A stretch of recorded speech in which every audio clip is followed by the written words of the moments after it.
नमस्कार साथियों, स्वागत है आप सभी का आपकी अपनी YouTube channel knowledge factory GK पर। दोस्तों, मैं जानवी दवे आपके लिए एक बार फिर लेकर आई हूँ आज का करंट अफेयर। आज इस वीडियो में हम देखेंगे करंट अफेयर के महत्वपूर्ण टॉपिक्स। दोस्तों, प्रमुख परीक्षाओं की तैयारी के लिए करंट अफेयर की बहुत ही महत्वपूर्ण भूमिका होती है। तो मेरा प्रयास यही रहेगा दोस्तों कि मैं आपके लिए बेस्ट करंट अफेयर साझा करूं। वीडियो शुरू करने से पहले दोस्तों मेरी चैनल को please like, share and subscribe करना ना भूलें। तो आइए देखते हैं हमारा पहला प्रश्न। हमारा पहला प्रश्न है दोस्तों, सेबी ने हाल ही में कौन सा नया डिजिटल प्लेटफॉर्म लॉन्च किया है? इसका सही जवाब है दोस्तों, सेबी ने हाल ही में मित्रा डिजिटल प्लेटफॉर्म लॉन्च किया है। भारतीय प्रतिभूति और विनिमय बोर्ड ने mutual fund investment tracing and retrieval assistant नामक एक नया डिजिटल प्लेटफॉर्म लॉन्च किया है। मित्रा का लक्ष्य निवेशकों के निष्क्रिय या दावा न किए गए म्यूचुअल फंड फोलियो का पता लगाना और उन्हें पुनः प्राप्त करने में मदद करना है। इसका प्रबंधन Computer Age Management Services Limited और KFIN टेक्नोलॉजीज लिमिटेड द्वारा किया जा रहा है।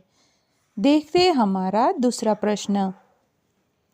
हाल ही में फॉयसागर झील का नाम बदल दिया गया है। यह झील किस राज्य में है? इसका सही जवाब है दोस्तों, राजस्थान राज्य में। आपको बता दें कि राजस्थान सरकार ने अजमेर में 132 साल पुरानी फॉयसागर झील का नाम बदलकर वरुण सागर कर दिया है। इसका नाम झील बनाने वाले अंग्रेज इंजीनियर फॉय के नाम पर रखा गया था। राजस्थान विधानसभा अध्यक्ष वासुदेव देवनानी ने कहा कि नाम परिवर्तन गुलामी के प्रतीकों को हटाने और राष्ट्रीय गौरव को बढ़ावा देने के प्रयासों को दर्शाता है। देखते हैं हमारा अगला प्रश्न। व्यापक हस्तांतरण सूचकांक रिपोर्ट 13 फरवरी 2025 किसके द्वारा जारी किया जाएगा? इसका सही जवाब है दोस्तों, प्रोफेसर SP सिंह बघेल। 13 फरवरी 2025 को पंचायती राज मंत्रालय और मत्स्य पालन, पशुपालन और डेयरी मंत्रालय के राज्य मंत्री प्रोफेसर SP सिंह बघेल नई दिल्ली में व्यापक हस्तांतरण सूचकांक रिपोर्ट जारी करेंगे। हस्तांतरण सूचकांक सहकारी संघवाद और स्थानीय स्वशासन को मजबूत करने के लिए कार्य करता है। इसका उद्देश्य प्रमुख उद्देश्यों पर ध्यान केंद्रित करते हुए राज्यों में पंचायती राज संस्थानों को सशक्त बनाना है। देखते हैं हमारा अगला प्रश्न। हाल ही में किस देश में भारत के नए वाणिज्य दूतावास का उद्घाटन किया गया? इसका सही जवाब है दोस्तों, फ्रांस। प्रधानमंत्री नरेंद्र मोदी और फ्रांस के राष्ट्रपति इमैनुएल मैक्रोन ने 12 फरवरी 2025 को फ्रांस के मार्सिले में भारत के नए वाणिज्य दूतावास का उद्घाटन किया। इसे भारत फ्रांस संबंधों में एक महत्वपूर्ण कदम के रूप में देखा जा रहा है, जो सांस्कृतिक, आर्थिक और लोगों के बीच संबंधों को मजबूत करेगा। यह दूतावास दक्षिणी फ्रांस में बसे भारतीय प्रवासी समुदाय को एक सेवाएं प्रदान करेगा। देखते हैं हमारा अगला प्रश्न। मैथ्यू ब्रिड्सके ने अपने वनडे डेब्यू पर किस टीम के खिलाफ 150 रन बनाए? इसका सही जवाब है दोस्तों, न्यूजीलैंड। 26 वर्षीय दक्षिण अफ्रीकी बल्लेबाज मैथ्यू ब्रिड्सके ने पाकिस्तान में त्रिकोणीय श्रृंखला में न्यूजीलैंड के खिलाफ अपने वनडे डेब्यू पर इतिहास रच दिया। ब्रिड्सके वनडे डेब्यू पर 150 रन बनाने वाले पहले खिलाड़ी बन गए हैं। उन्होंने 148 गेंदों पर 150 रनों की पारी में 11 चौके और 5 छक्के लगाए। देखते हैं हमारा अगला प्रश्न। कॉन्स्टेंटाइन टेसोलस को हाल ही में किस देश का नया राष्ट्रपति चुना गया? इसका सही जवाब है दोस्तों ग्रीस।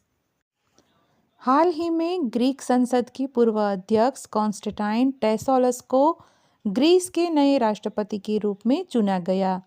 65 वर्षीय टेसोलस ने 300 सदस्यीय संसद में 160 वोट हासिल किए, जो चौथे दौर के मतदान में आवश्यक 151 वोटों से अधिक था।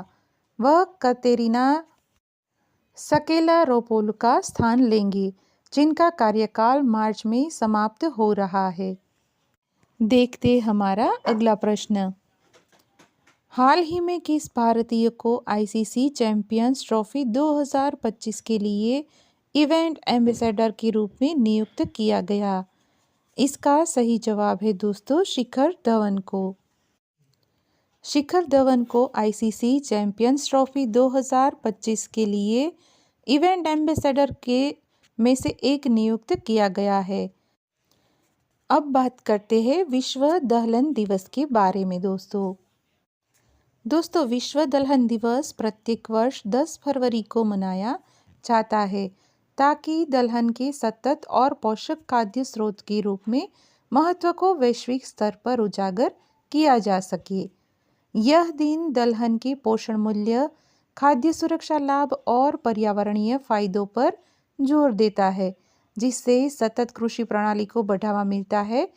संयुक्त राष्ट्र द्वारा समर्थित यह दिवस भूख उन्मूलन, मानव स्वास्थ्य सुधार और मिट्टी के उर्वरता बढ़ाने में दलहन की भूमिका को प्रोत्साहित करने के लिए एक वैश्विक मंच प्रदान करता है। दोस्तों, दलहन वे खाद्य बीज होते हैं जो लेग्यूमिनस पौधों से प्राप्त होते हैं और सूखे अनाज के रूप में उपयोग किए जाते हैं। इनमें शामिल है सूखी फलियां, मसूर दाल, मटर, अन्य प्रकार जैसे चौली और बाकला। अब बात करते हैं झूमर नृत्य के बारे में। दोस्तों, दुनिया का सबसे बड़ा झूमर नृत्य प्रदर्शन आयोजित होने जा रहा है। असम 24 फरवरी 2025 को दुनिया का सबसे बड़ा झूमर नृत्य प्रदर्शन आयोजित करने के लिए तैयार है। यह आयोजन एडवांटेज असम 2.0 निवेश शिखर सम्मेलन के तहत होगा। मुख्यमंत्री हिमंत बिस्वा शर्मा ने घोषणा की कि इस ऐतिहासिक अवसर की शोभा प्रधानमंत्री नरेंद्र मोदी बढ़ाएंगे। असम इस कार्यक्रम में 7,500 से अधिक नृत्यकारों के साथ गिनीज वर्ल्ड रिकॉर्ड स्थापित करने का लक्ष्य लेकर चल रहा है। यह आयोजन असम की समृद्ध सांस्कृतिक विरासत को उजागर करने के साथ साथ वैश्विक निवेशकों को आकर्षित करने का एक प्रमुख मंच भी बनेगा। तो दोस्तों, ये थी हमारे करंट अफेयर की महत्वपूर्ण सुर्खियाँ। ऐसे ही डेली करंट अफेयर की अपडेट के लिए जुड़े रहे मेरी चैनल के साथ और मेरे वीडियो को लाइक, शेयर एंड सब्सक्राइब करना ना भूलें, ताकि आपको रोज़ करंट अफेयर की अपडेट मिलती रहे।